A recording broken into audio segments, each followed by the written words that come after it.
Muy buenos días, bienvenidos y bienvenidas a este espacio Periodismo y Sociedad. Un conversatorio horizontal, transparente, objetivo, con el fin de aunar esfuerzos y construir un país mejor para todos. Es el esfuerzo que cada día hacemos aquí en este espacio Periodismo y Sociedad. Por el canal 19,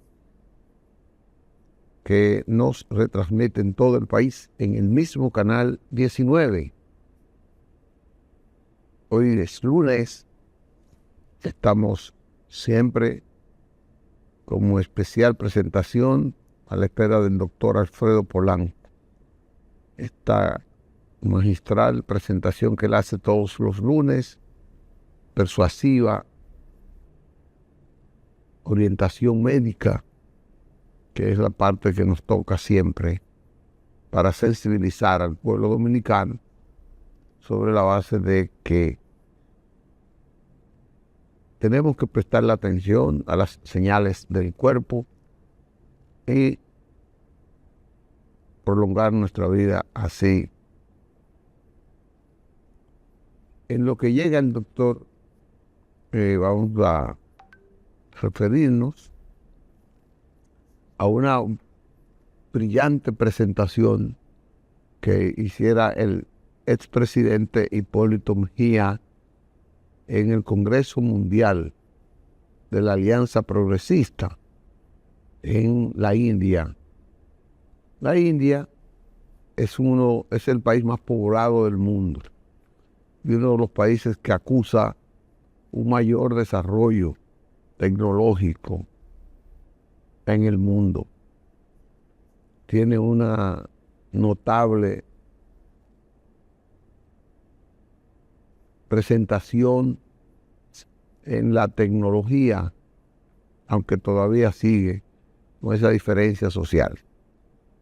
Hipólito Mejía hizo una presentación muy atinada a lo que vive el mundo. Lo resaltó: un mundo de incertidumbre, de inseguridad, con la intención de llamar a todos los miembros de la Alianza Progresista y los demás partidos políticos del mundo a aliarse para enfrentar esta práctica de la desigualdad social y sobre todo de la exclusión, con términos muy notables. El Congreso tenía como objetivo fortalecer la solidaridad, la justicia y con ello la democracia.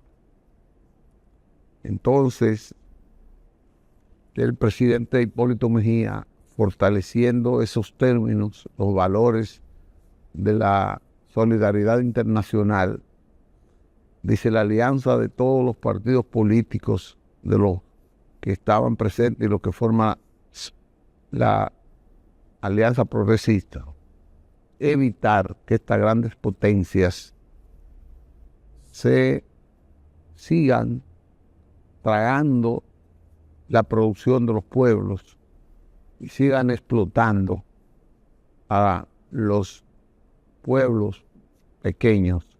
Él dice que si se unen los pueblos, pueden salvar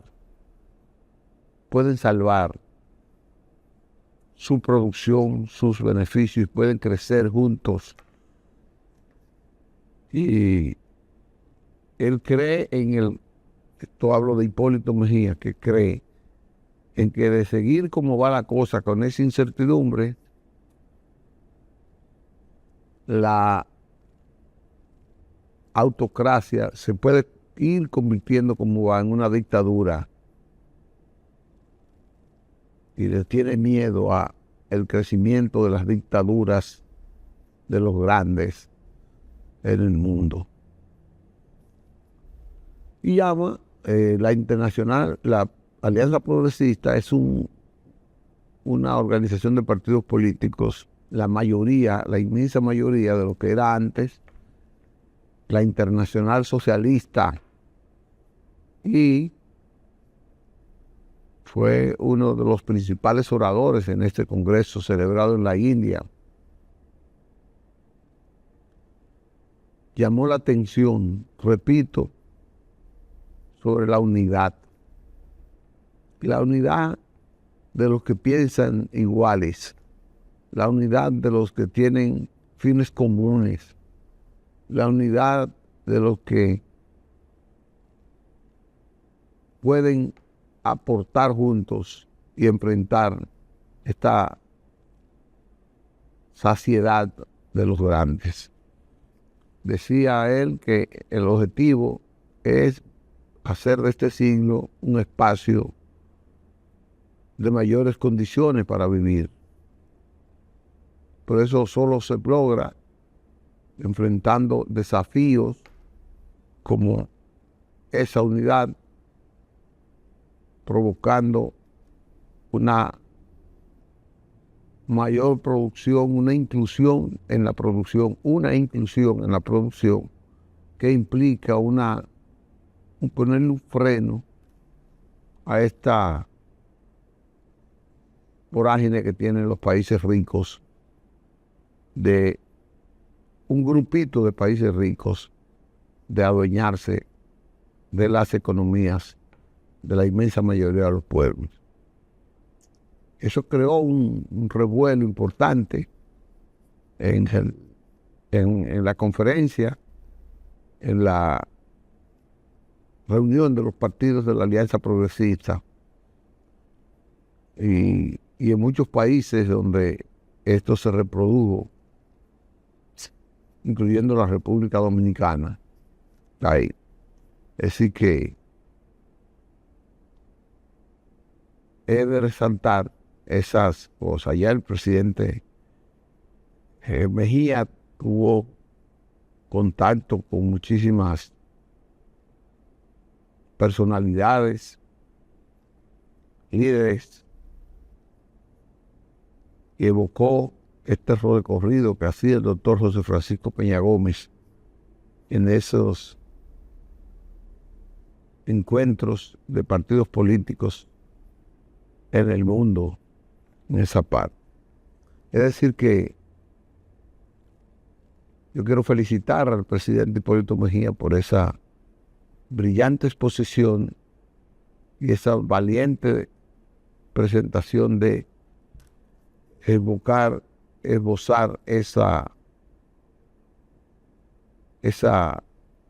realidad que nosotros estamos viviendo en el día de hoy.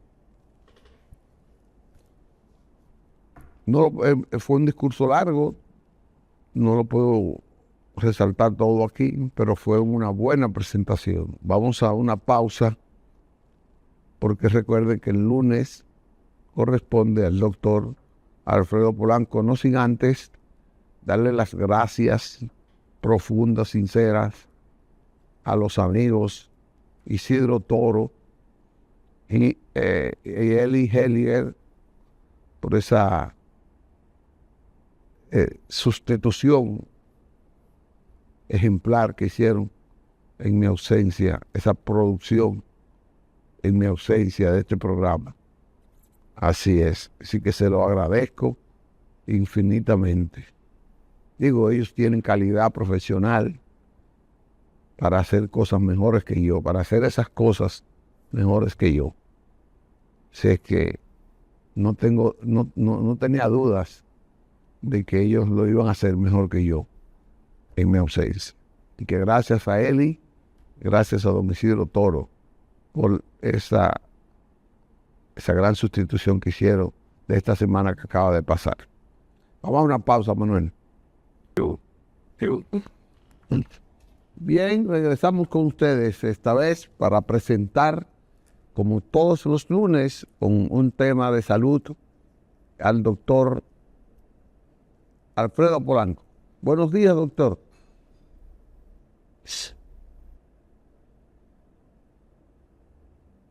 Buenos días, doctor. Él no nos está oyendo, Manuel.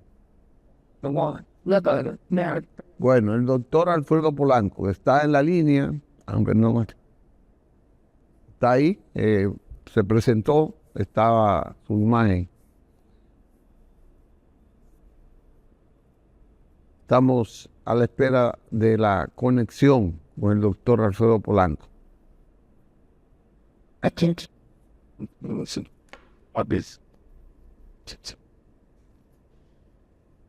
Vamos a ver qué tiene la conexión con el doctor Alfredo Polanco, que no nos ha conectado.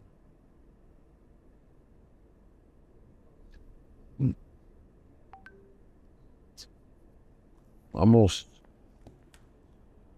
Todos los lunes el doctor Alfredo Polanco nos trae una presentación extraordinaria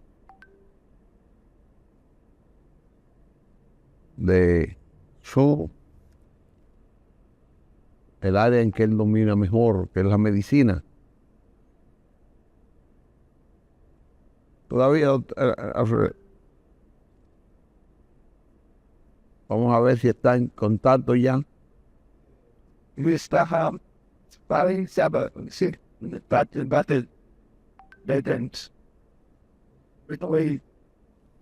Bueno, hemos disfrutado y mucha gente nos ha felicitado, nos ha reconocido la presentación del doctor Alfredo Polanco, tanto aquí como fuera de sus exposiciones médicas, sus orientaciones. Vamos a ver, ya lo tenemos ahí. Buenos días, doctor.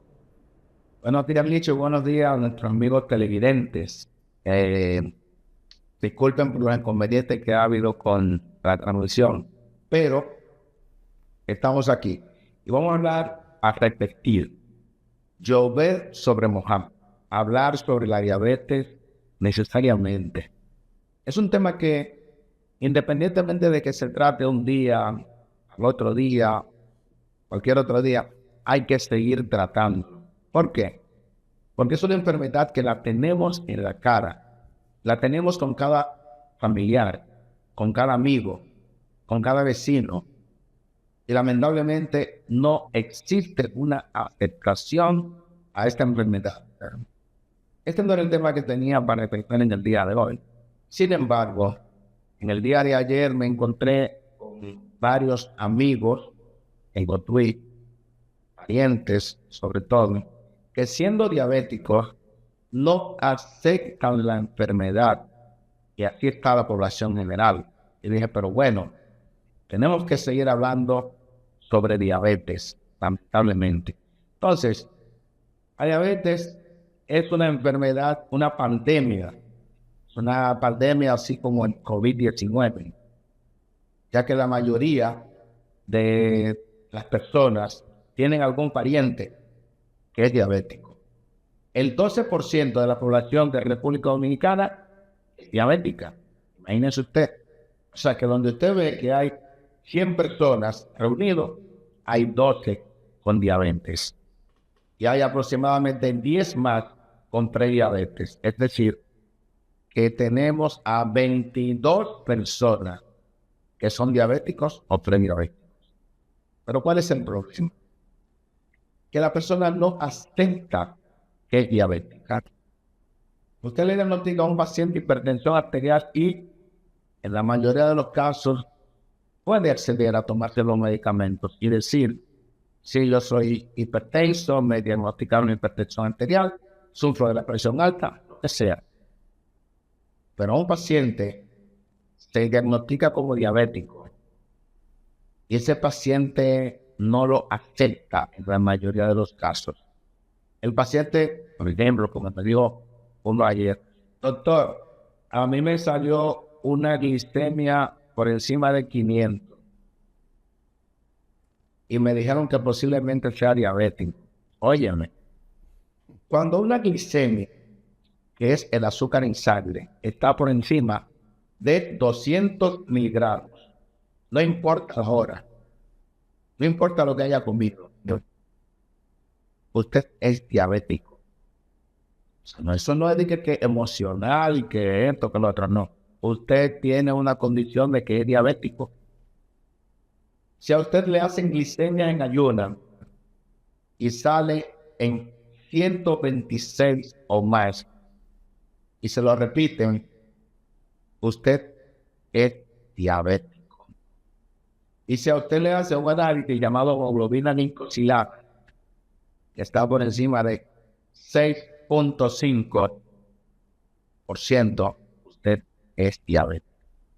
Y esto lo digo claramente para que las personas que le han hecho el diagnóstico de diabetes no estén pensando en que esto es emocional, que fue que me tomé un guarapo de caña o que comí miel o que siempre hay un punto. No, usted es diabético. ¿Cuál es el problema de la diabetes? El principal problema, que en muchos casos no da la sintomatología que todos conocemos, que el paciente orina mucho, que bebe mucha agua, que le da mucha hambre, que pierde peso.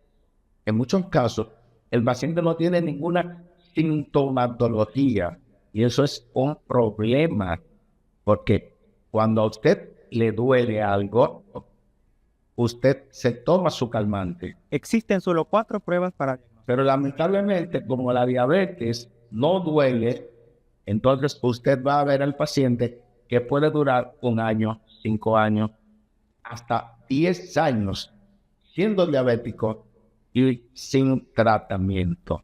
Entonces, ¿cuál es el problema? Que ese paciente, mientras tiene el azúcar elevada, esa azúcar alta va dañando los diferentes órganos, como son los riñones, el corazón, los vasos sanguíneos, los ojos. O sea, por eso es que muchos de los pacientes que vamos a ver, se le hace el diagnóstico cuando tienen ya complicaciones que son irreversibles de la diabetes. El paciente se diagnosticó como diabético, pero ya se le dañaron los riñones, va para diálisis. Se le diagnosticó la diabetes, pero ya tiene el corazón grande, tiene insuficiencia cardíaca o tiene retinopatía, se está quedando ciego. ¿Qué indica eso? Que ese paciente tiene más de 5 años siendo diabético. Y posiblemente se lo habían dicho, usted es diabético. Pero posiblemente no se lo dijeron con la característica, con el temple que deben de decírsele al paciente. O sea, que es nuestra responsabilidad como médicos explicarle claramente al paciente que es diabético. Olvidarse de que el paciente justifica, es emocional. No hay diabetes emocional, señores.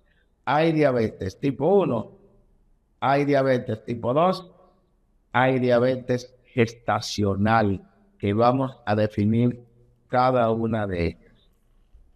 El paciente diabético tipo 1 es este paciente que generalmente es joven, generalmente dice, porque cualquier paciente, no importa la edad, puede ser diabético tipo 1. Pero este paciente generalmente es joven, delgado, va perdiendo bastante peso, aunque coma, no aumenta de peso, está orinando mucho, bebe mucha agua, y entonces ya ese paciente no puede vivir sin insulina. Ese paciente sí, cuando se le hace el diagnóstico, sí o sí, tiene que usar insulina. El paciente diabético tipo 1 no vive sin insulina. El 10% de todos los pacientes diabéticos son tipo 1. La diabetes tipo 2, generalmente en pacientes un poquito gordos, más de 30 o 35 años, pero no es exclusivo, porque tenemos diabéticos tipo 2, niños, adolescentes. Ese paciente generalmente, como produce insulina, su páncreas, pero puede haber lo que se llama resistencia a la insulina, es decir, la insulina no mete el azúcar al interior de las células. Por tanto, el paciente tiene el azúcar aumentada en la sangre. El paciente diabético tipo 2. Pero como está produciendo insulina, aunque sea de mala calidad, su páncreas, ese paciente puede tener niveles de azúcar por encima de 200, 300, 400, 500. He visto pacientes con glicemia en 1800 miligramos, sumamente alta. Entonces, ese nivel de azúcar en sangre y el paciente viviendo sin insulina, sin pastillas, sin nada, entonces ese paciente es el que se le van dañando los órganos a lo largo de años. Y ese es el paciente que nosotros vemos generalmente complicado con retinopatía diabética, neuropatía diabética, etc.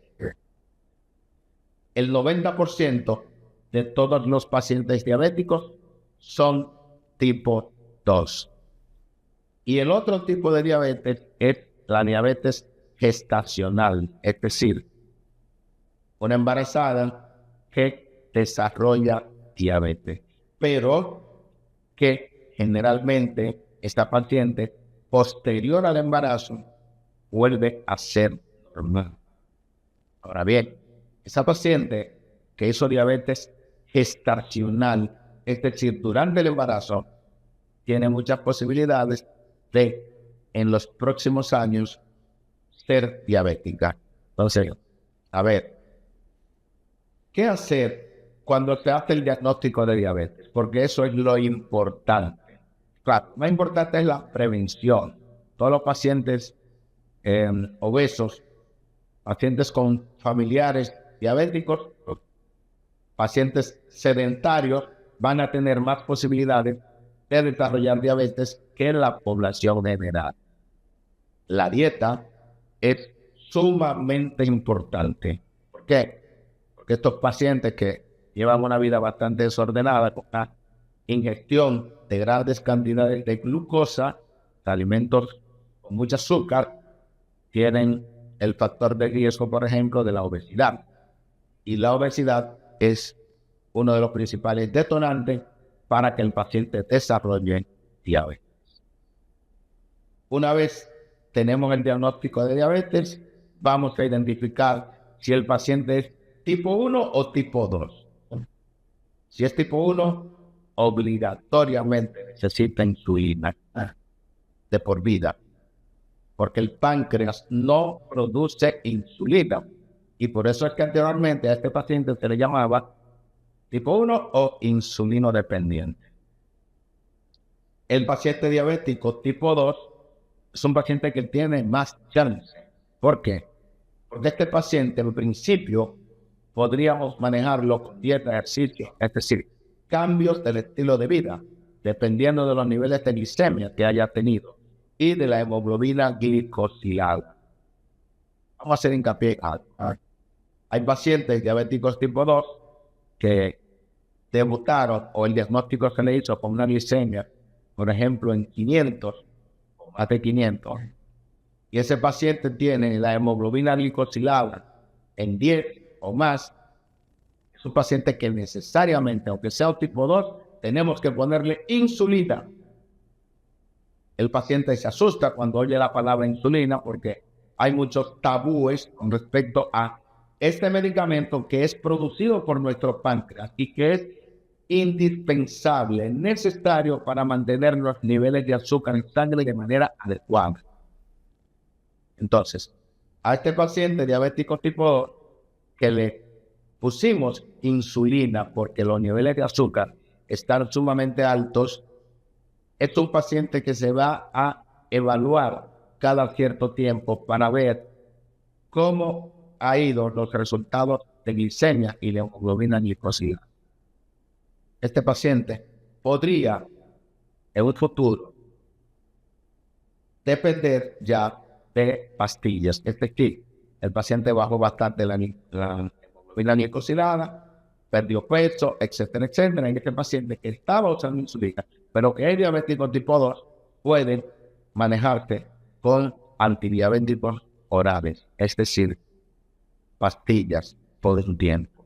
¿Por qué? Porque este paciente tiene su páncreas que produce insulina. Entonces la insulina es una hormona que es indispensable para llevar el azúcar a los diferentes tejidos para la producción de energía. Ahora, ¿qué ocurre? Muchos pacientes, cuando le hablan de la palabra insulina, es como si al diablo le mencionara la cruz, le tienen miedo. Y entonces el paciente se aleja del médico. Y he visto pacientes alejados así del médico durante un año. Y el paciente piensa que no está ocurriendo nada en su cuerpo. Pero de repente, este paciente tiene una balanitis, es decir, una infección por cándida en sus genitales. El paciente usa todo tipo de medicamentos y no se cura. Y entonces, ¿qué es lo primero que le hacemos a ese paciente? Una glucosa. Vemos que ese paciente tiene el azúcar alta. Imposible que esa balanitis vaya a sanarse, no se va a sanar. Porque el paciente lo primero que tiene que hacer es controlar los niveles de azúcar en sangre. Lo mismo, ese paciente va caminando, se hace cualquier herida en los miembros inferiores y ve que se toma los antibióticos que él considera pertinentes porque no ha ido al médico, va a la farmacia, pide antibióticos, dura una semana, un mes y no se le cura la herida. Cuando llegan a nuestros centros de salud, vemos que el paciente es diabético y que tiene muchos años siendo diabético y que esa herida que se produjo de manera accidental, el paciente prácticamente no sentía nada. El paciente tiene neuropatía diabética, ya otra complicación importante. Y muchos de los pacientes tienen que ser amputados. O sea, la causa número 1 de amputaciones no traumáticas, o sea, que no es por accidente de tránsito, es por la diabetes. Una diabetes incontrolada porque el paciente no sabía que era diabético o porque le dijeron que era diabético y el paciente, como no se sentía nada, no usó los medicamentos. Entonces, por eso es tan importante cuando una enfermedad te produce dolor, porque si te produce dolor, tú vas rápidamente al médico para tener un medicamento que te quite el dolor. Y por ende, vamos a tratar ahí mismo la enfermedad que le está provocando el dolor. Entonces, es sumamente importante que usted, si le dijeron, si le diagnosticaron en algún momento que es diabético, por favor, usted debe de acudir al médico para que le ponga los medicamentos que usted abandonó hace 3 años, hace 4 años, hace 5 años, o los medicamentos que el médico le indicó y que usted nunca utilizó. Porque la diabetes, el problema está a largo plazo, no a corto plazo. A corto plazo usted puede tener una cetoacidosis diabética, que es una complicación importante, o un estado hiperosmolar, pero las complicaciones crónicas de la diabetes son irreversibles. ¿Por qué? Después que los riñones se le han dañado, producto de la diabetes, ya usted va a tener que ser dependiente, no de insulina, sino de diálisis. Después que lo amputaron, usted va a tener que tener una prótesis o andar con muletas. Imagínese usted cuando se le dañó la retinopatía diabética, usted va a quedar ciego para siempre. Entonces, vamos a evitar las complicaciones crónicas de la diabetes. Vamos a hacerle un llamado a nuestros colegas médicos que no le anden con paño tibio a los pacientes. Dígale la verdad, dígale claramente, usted es diabético. No le diga, se te subió el azúcar un poquito y vamos a ver. No, usted no tiene que tratar al paciente en ese sentido. Tiene que decirle la verdad al paciente. En la medida en que usted le dice las cosas como son al paciente, este va o no a utilizar los medicamentos. Diabetes emocional no existe. Ahora, hay prediabetes.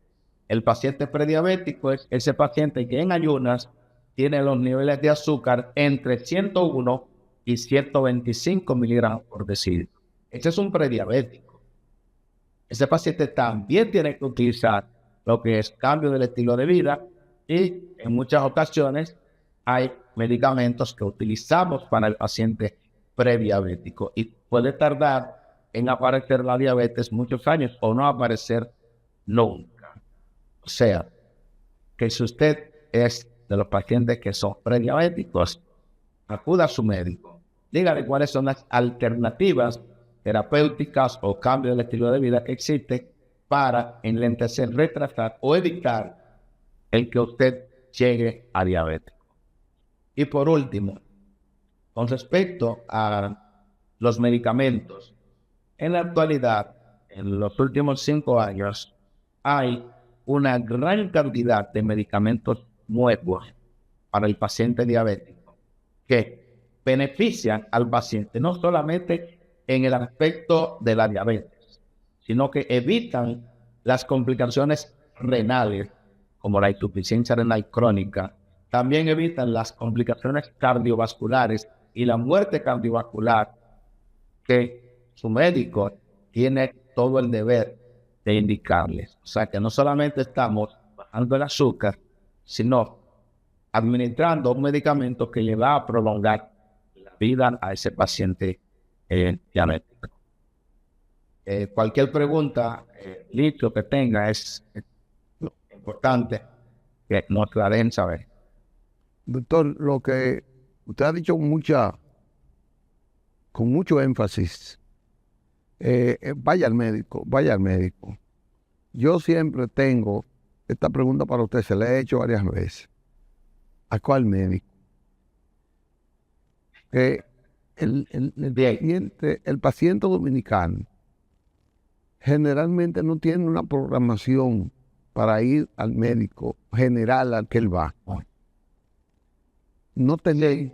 Muy buena pregunta, dicho. Mira, por ejemplo, yo a veces me encuentro muy extraño como muchos pacientes con seguros privados, no le quito mérito a los hospitales, pero a veces un paciente con un seguro privado, Mafre, Universal, Humano, etcétera.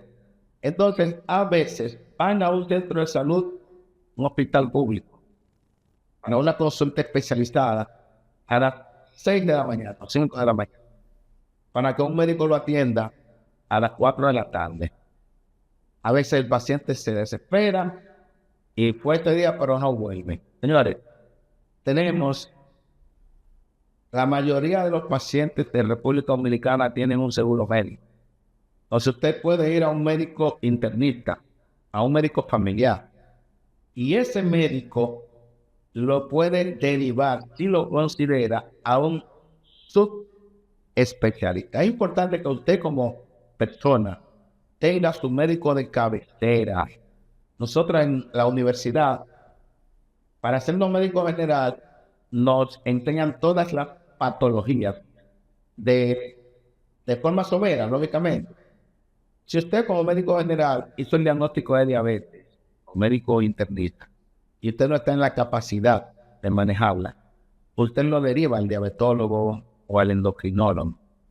Pero ya usted es su médico de cabecera y va a ser el encargado de dirigir a ese paciente a cualquier subespecialidad que él lo considere. O sea que la respuesta es, vaya a su médico familiar, a su médico internista, a su médico de cabecera, cualquier sea.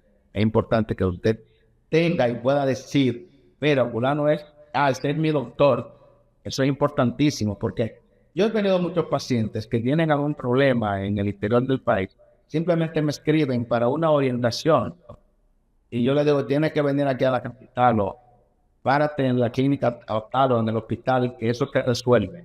Entonces usted tiene que tener, usted como persona, su médico de cabecera y se evita muchos problemas. O sea que es bastante importante, de hecho, que usted acuda por lo menos una vez al año, después de los 35 años, a una consulta, a un chequeo general. Tengo muchos pacientes que van a mi consulta, doctor, no me siento nada, pero en la fecha de mi cumpleaños y yo quiero hacerme un chequeo, así mismo como llevo a mi vehículo cada 5.000 kilómetros. Vine a hacerme un chequeo, porque yo soy más importante que en mi vehículo. Entonces usted tiene que ser así. Usted tiene que ir a su médico para una consulta preventiva. Dependiendo de la edad, dependerá cada qué tiempo debe de acudir a esa consulta. Correcto. Pues gracias, doctor. Nos veremos el Bueno, pues, lunes. si Dios quiere, el próximo lunes con un tema similar. Muchas gracias. Gracias, doctor. Muchas gracias. Bueno, vamos a una pausa. Muchas gracias. Venimos de nuevo. Hoy estamos a 28 de abril. 28 de abril se cumple un año más de la invasión norteamericana a República Dominicana. 42,000 marines desembarcaron para ahogar una revolución triunfante encabezada por el coronel Francisco Alberto Camaño Deñó y que había iniciado el 24 de abril en intención de recuperar la democracia en República Dominicana, la constitucionalidad que había sido cercenada por un grupo de antidominicanos, yo diría, de equivocados dominicanos en 1963 al derrocar el gobierno del profesor Bosch. En esa revolución de abril murió una gran cantidad de dominicanos. Se destacó otra gran cantidad de dominicanos, igual que los fallecidos, los acribillados, los que dieron por su honor, dieron su vida en el país. Esa revolución que fue llamada a la calle por el doctor José Francisco Peña Gómez en aquella tribuna democrática histórica, pero la invasión norteamericana ahogó esa revolución e impuso al doctor Joaquín Balaguer como presidente. Lo impuso y este hombre duró 12 años cumpliendo una misión que era la de eliminar, según ellos, todos los vestigios comunistas, todos los vestigios progresistas que tenía la política nacional. Y ahí arrasaron con la crema innata de la juventud dominicana.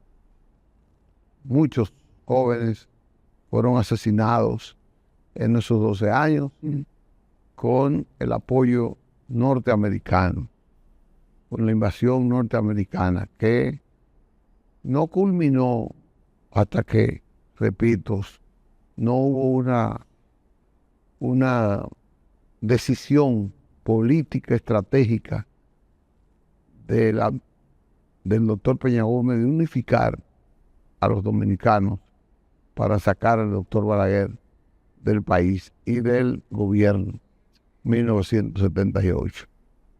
Los jóvenes, los que vivíamos en los barrios populares, nos dábamos cuenta, observábamos cómo esos jóvenes eran trasladados, acribillados en las calles, y los que no eran llevados ahogados a los ríos Osama e Isabela por los propios americanos. Y se conformó un ejército pro Balaguer, una policía nacional pro Balaguer. Se conformó una fuerza paramilitar pro Balaguer. Y ahí se perdió gran parte de la juventud dominicana. Es decir, que este 28 de abril puede ser una fecha, si se quiere, de inicio para la exterminación de lo más granado de la juventud dominicana, que de alguna u otra manera nos pusieron eso. Así que vamos a no olvidar esa gesta del 28 de abril y vamos a recordarla siempre.